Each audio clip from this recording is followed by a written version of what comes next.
reading from the first letter of Paul to the Thessalonians. Concerning times and seasons, brothers and sisters, you have no need for anything to be written to you, for you yourselves know very well that the day of the Lord will come like a thief at night. When people are saying peace and security, then sudden disaster comes upon them, like labor pains upon a pregnant woman, and they will not escape. But you, brothers and sisters, are not in darkness, for that day to overtake you like a thief. For all of you are children of the light and children of the day. We are not of the night or of darkness. Therefore, let us not sleep as the rest do, but let us stay alert and sober. The Word of the Lord. Our second reading for this Sunday comes from the first letter of Paul to the Thessalonians.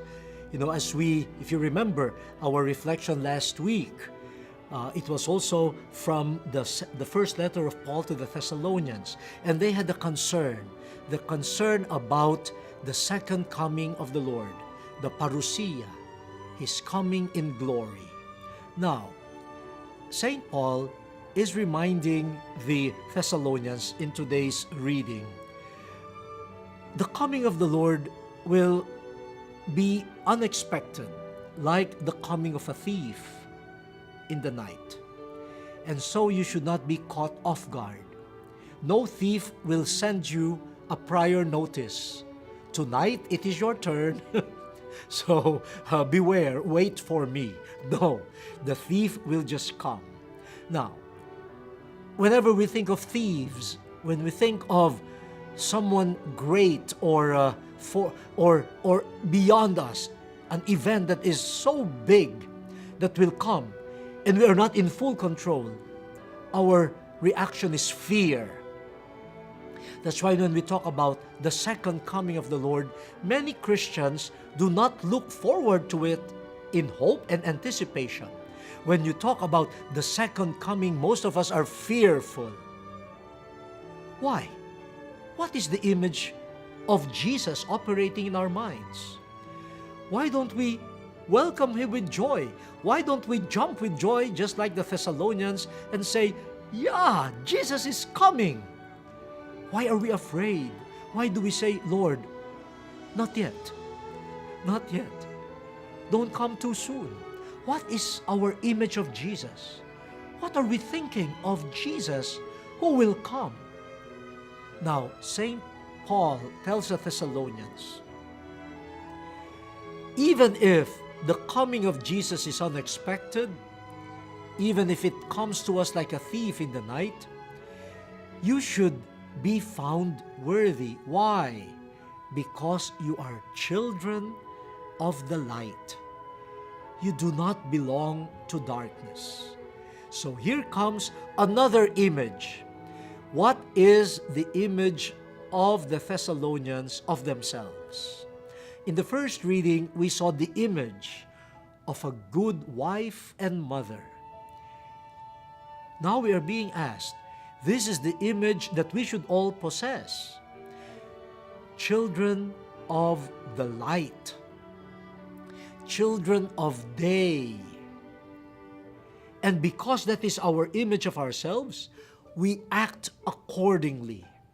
If I am a child of the day, of light, then my actions will be actions of light.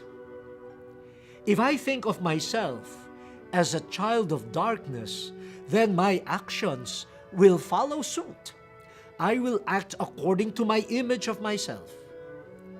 And when I think of myself as a child of darkness, producing actions of darkness, then my image of Jesus is that of a harsh, fearful judge.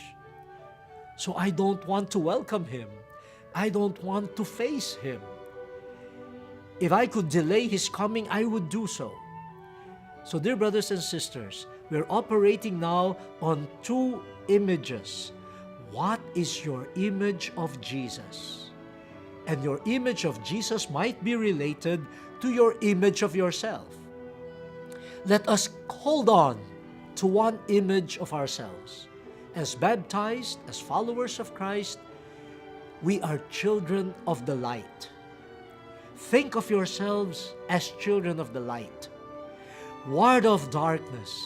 And if you are children of the light, produce fruits of light, actions of light, and be consistent with that.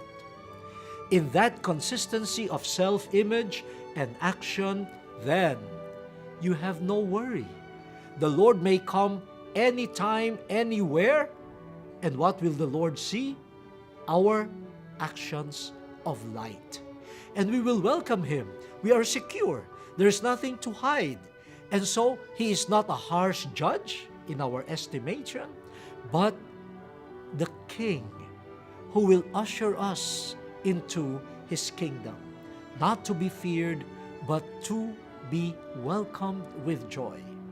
So, dear brothers and sisters, what is your image of Jesus? And what is your image of yourself?